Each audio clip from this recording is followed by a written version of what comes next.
Oke, selamat datang di latihan soal. Kali ini untuk materi fisika statistik, untuk materi yang sudah kita pelajari di video sebelumnya. Oke, langsung aja ke soalnya. Tinjau kasus N buah sistem terisolasi osilator harmonis yang diberikan oleh bentuk Hamiltonian sebagai berikut. H sama dengan sigma PI kuadrat per 2M tambah setengah M omega kuadrat Q nu kuadrat, maksudnya di sini nu tadi, nu kuadrat per, nu kuadrat. Dari 1 sampai N besar nu-nya. Kemudian disuruh menghitung volume ruang fase dan jumlah keadaan mikro.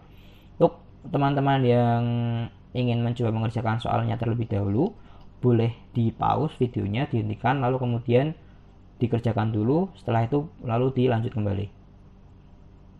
Oke, kita langsung coba kerjakan saja ya. Sebelumnya kita akan review sedikit dulu materi mengenai ruang fase, volumenya dan luas permukaan serta jumlah keadaan mikro. Bagi teman-teman yang ingin langsung ke pembahasan, nanti bisa lihat di timelinenya di menit keberapa. Oke, jadi untuk ruang fase kita bisa bayangkan adalah suatu ruangan yang sumbu-sumbunya itu adalah koordinat dan momentum. Maksudnya kalau kita kenal ruangan biasa, itu kan biasanya sumbunya X dan Y.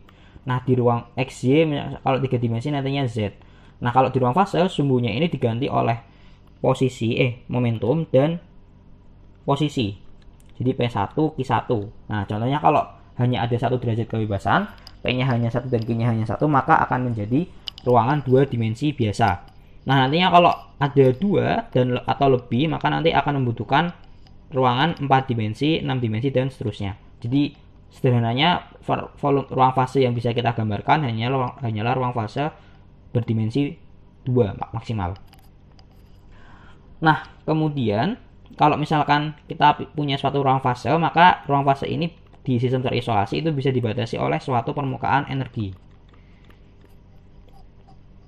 Nah, apa yang ada di dalam permukaan energi ini kita sebut sebagai volume ruang fase besarnya. Atau bisa dicari dengan integral D pangkat NP D pangkat NQ.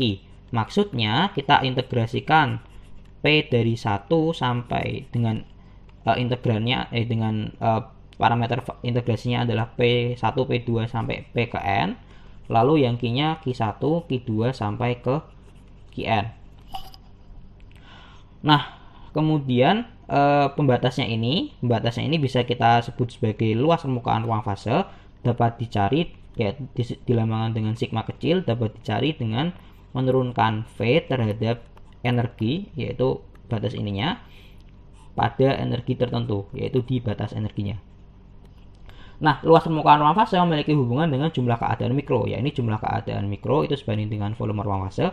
Bisa kita tulis jumlah keadaan mikro sama dengan luas permukaan ruang fase dibagi suatu konstanta.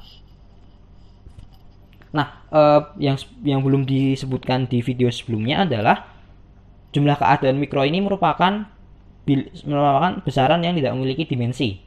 Dia jumlah. Jadi ya seperti kita bilang jumlah 5 itu berarti dia nggak punya dimensi kan. Jumlah sesuatu 5. Nah, itu sesuatu itu nggak punya dimensi, nggak masalah. Nah, maka kita bisa mengharapkan sebenarnya kalau E-nya juga dibuat tidak berdimensi, maka sigma maupun V ini juga tidak berdimensi. Nah, caranya untuk membuat tidak berdimensi adalah dengan mengalikannya atau membaginya dengan sesuatu yang menghilangkan dimensinya. Kalau di volume biasanya dituliskan 1 per H pangkat N seperti ini. Sehingga nanti volume ruang fasenya tidak berdimensi. Nah, H ini intinya yang diperlukan adalah dia memiliki dimensi P dikali Q. Sehingga nantinya kalau H-nya pangkat N, maka dia memiliki dimensi P pangkat N, Q pangkat N. P pangkat N, Q pangkat N. Ini kan P-nya ada N kali, Q-nya ada N kali. Sehingga nantinya membuat volumenya tidak berdimensi lagi. Nah, kalau di sistem klasik, hanya ini bebas. Yang penting dia merepresentasikan, yang penting dia dimensinya benar dan konsisten digunakannya. Tapi kalau di mekanika kuantum, kita biasanya menggunakan H ini adalah konstanta Planck. Karena nanti berkaitan dengan ketidakpastian Heisenberg dan jumlah bagian di ruang fase yang bisa ditempati oleh suatu keadaan. Oke, itu untuk review mengenai ruang fase. Sekarang kita langsung masuk ke pengerjaan soal. Jadi di sini disebutkan sistemnya N buah. Nah, sistem n buah ini bisa aja dia terdiri dari n buah osilator harmonis yang dia ada di satu dimensi tiap osilator harmonisnya. Jadi nanti misalkan ada n buah sistem massa, masanya itu hanya bisa bergerak kanan kiri tingkat kebegas, nah itu n buah osilator harmonis juga. Atau bisa jadi ada sekian buah osilator harmonis dan ada yang bisa bergerak satu dimensi, ada yang bisa bergerak dua dimensi, ada yang bisa bergerak tiga dimensi. Jadi campuran seperti itu. Atau mungkin sistem yang tidak bisa kita bayangkan, tapi yang penting dia Hamiltoniannya memenuhi osilator harmonis yang bentuknya semacam ini. Nah, untuk volumenya kita bisa cari langsung saja, berarti kita pakai rumus yang tanpa menggunakan H tadi, yaitu D pangkat NP, D pangkat NQ. Nah, di sini ada batas, yaitu batasnya ini. Batasnya adalah energinya atau jumlahan PI kuadrat per 2M ditambah setengah M omega kuadrat Q, itu nggak boleh lebih dari batas energi ini. Jadi energi itu lebih besar atau sama dengan ini. Nah, kemudian bagaimana cara mencari volumenya? Bagaimana cara mencari volume ruang fasenya? Kita ambil analog dari sistem yang sudah kita ketahui, yakni lingkaran serta bola. Nah, lingkaran itu adalah sistem yang berada di ruangan dua dimensi. Kita bisa gambarkan dengan X dan Y seperti itu. Nah, lingkaran ini, nah pertama kenapa kita pakai lingkaran dan bola? Karena di sini ada batasnya seperti ini. P kuadrat per 2M, sumbu-sumbunya ini dikuadratkan, dikali sesuatu terus dikuadratkan semuanya, P sama Q-nya, jumlahkannya itu dia maksimalnya adalah suatu konstanta. Jadi dia dibatasi oleh satu konstanta. Nah, kalau di lingkaran itu berlaku X kuadrat tambah Y kuadrat itu kurang dari R kuadrat. Dengan R ini merupakan jari-jari lingkaran itu. Nah, kemudian kalau kita mencari luasannya atau volume, kita bisa juga sebut sebagai volume lingkaran dua dimensi, kita menggunakan integral dx dy atau bisa kita singkat integral d2x. Wah, ini kan mirip. Integral dx terus pangkatnya ada pangkat sesuatunya gitu. Berapa? Nah, itu hasilnya nanti adalah pi r kuadrat. Sedangkan kalau di kasus bola, ininya adalah karena ada 3 dimensi, berarti ada satu dimensi lagi z kurang dari r kuadrat. Nah, ini bisa kita tulis sebagai dx, dy, dz, atau bisa kita tulis sebagai d pangkat 3x karena ada 3 sumbu. Ya, sebelumnya ini kenapa bisa ditulis seperti ini? Karena ini juga bisa kita tulis sebagai dx1, dx2, dx3. Jadi biasanya kita menggunakan x, y sama z karena kita nggak kehabisan alfabet. Sedangkan kalau di sistem seperti ini kita menggunakan 1, 2, 3 dan sampai n itu karena takutnya kalau kita pakai x, y, z ntar alfabetnya habis cuma buat melabeli ini. Jadi kita gunakan yang lebih efisien 1, 2, 3. Bahkan kadang kita gunakan ini langsung pangkat np di pangkat nq. Jadi ini untuk menyingkat sebenarnya tujuannya, bukan untuk membingungkan. Nah, ini bisa kita singkat jadi d pangkat 3x. Nah, nanti besarnya adalah 4/3 pi r pangkat 3. Nah, kemudian bagaimana cara mengubah ini? Ini kan benar kan, sumbu dikuadratkan, tapi kan dikali sesuatu. Lalu berarti sebelumnya kita perlu mengubah ini ke bentuk yang analog dengan ini. Jadi yang ini harus dianalogkan dengan ini dulu. Nah, cara menganalogkannya gimana? Cara menganalogkannya adalah dengan mendefinisikan sumbu yang baru. Jadi sumbu yang baru yang berkaitan dengan sumbu lama. Bagaimana caranya? Kita amati. Ini kan berarti yang kita inginkan adalah ini menjadi semacam u kuadrat kan, dimana u kuadratnya adalah p kuadrat per 2m. Nah, ini bisa kita tulis berarti u ke i kuadrat sama dengan pi kuadrat per 2m. Itu bisa kita dapatkan dari ui sama dengan pi per akar 2m. Sedangkan yang untuk yang Q kita bisa dapatkan dari ui sama dengan Qi kali omega akar m per 2. Nah, ini nanti akan kita gunakan untuk, nah kalau kita menggunakan substitusi seperti ini, maka nanti di sini akan menjadi sigma ui kuadrat tambah ui kuadrat. Misalnya kita ambil yang untuk pi itu kita p1 jadi u1, p1 kuadrat per 2m jadi u1 kuadrat, p2 kuadrat per 2m jadi u2 kuadrat, dan seterusnya sampai pn kuadrat per 2m jadi ukn kuadrat. Nah, kemudian sisanya itu nanti yang kan masih ada yang Q yang kita juga mau jadikan ui kan. Nah, itu nanti kita labeli mulai dari kayak gini. Qi kuadrat kali setengah m omega kuadrat itu sama dengan u ke n plus 1 kuadrat. Jadi lanjut dari yang tadi. Kalau yang ini selesai di n, maka di sini lanjut dari n plus 1. Kemudian yang Q yang setengah m omega kuadrat Q2 kuadrat jadi un plus 2 dan seterusnya sampai nanti jadinya terakhirnya u ke 2n. Nah, akhirnya nanti kan karena ini sampai 2n, nah ini kan sampai 3 jadi 3 dimensi, sampai 2 jadi 2 dimensi. Berarti kalau sampai 2n dia akan menjadi 2n dimensi. Nah, kita bisa gambarkan, kita bisa tuliskan di sini ulang. Jadi kita ingin PI, karena tadi jadi dari sini PI sama dengan ini, maka kita bisa tulis juga PI sama dengan akar 2M dikali UI. Kemudian QI sama dengan akar 2 per M omega kuadrat dikali UI juga. Ini I-nya dari 1 sampai N, ini I-nya dari N plus 1 sampai 2N. Kemudian kalau kita ingin, nah kemudian yang perlu kita lakukan adalah mensubstitusikan sumbu-sumbu ini ke bentuk ini, sehingga nantinya bentuk integralnya juga bisa jadi semacam ini, yang X sama Y-nya itu memenuhi persamaan ini. Caranya berarti kita buat dP ke I sama dengan akar 2M DUI. Ini kan kalau kita ambil diferensial totalnya, ini juga bakal jadi seperti ini. Sedangkan yang DQI akan jadi akar 2 per M omega kuadrat DUI juga. Nah, kalau kita tulis D pangkat NP itu bisa ditulis sebagai DP1, DP2, dan seterusnya sampai DP ke N. Nah, ini juga bisa kita tulis berarti DP1 kan akar 2M DU1, DP2 itu akar 2M DU2, dan seterusnya sampai akar 2M DU ke N. Nah, ini kan berarti ada U-nya dari 1, DU1, DU2, DU ke N. Berarti analog dengan DNU. Nah, sama dengan DNP itu sama dengan ini, maka DU1, DU2 sampai DU ke N itu DNU. Nah, sisanya akar 2M ini ada N kali, dikalikan sebanyak N kali, nanti jadi bisa kita tuliskan DM 2M N per 2. Nah, dengan cara yang sama, maka nanti yang DNQ kita bisa tulis sebagai akar 2 per M omega kuadrat pangkat N per 2 DNU.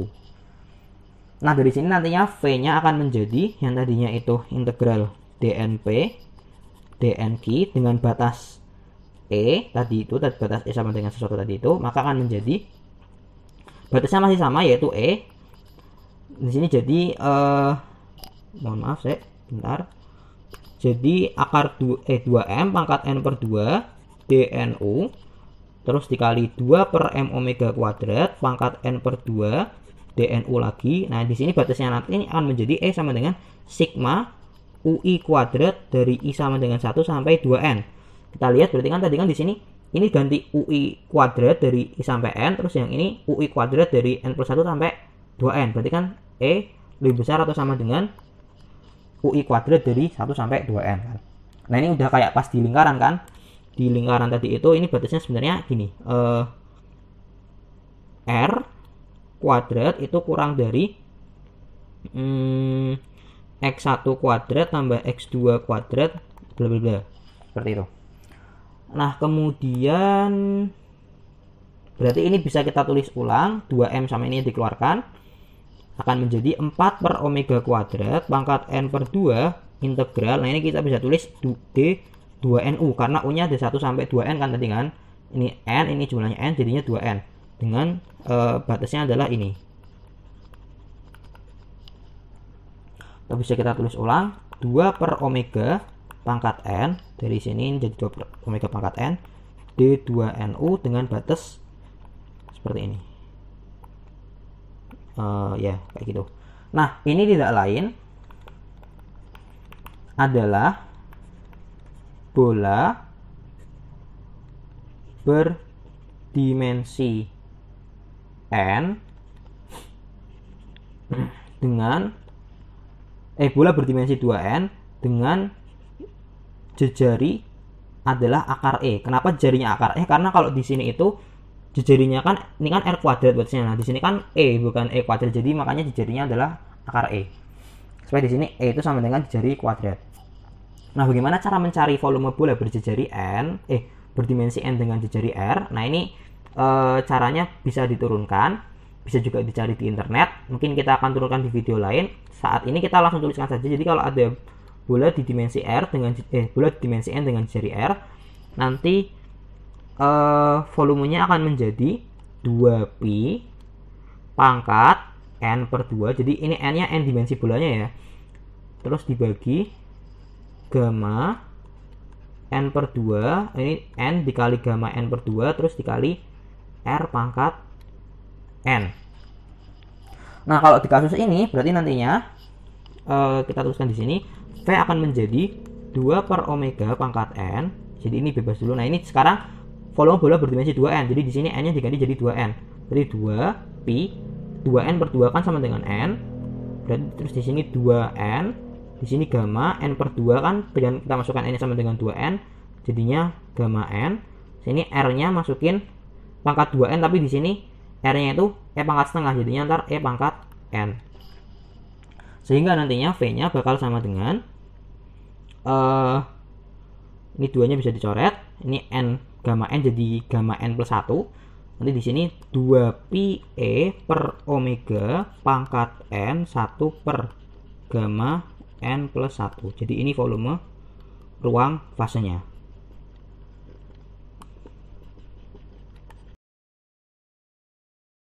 Berikutnya kita belum selesai, masih cari lagi satu lagi, yaitu jumlah keadaan mikro. Kita tahu kalau untuk mencari jumlah keadaan mikro, kita perlu mencari luas permukaan ruang fasenya. Berarti luas permukaan fasenya kan tidak lain adalah sigma sama dengan dv dn. Nah, dv dn ini kan berarti nanti sama dengan turunan turunan terhadap E dari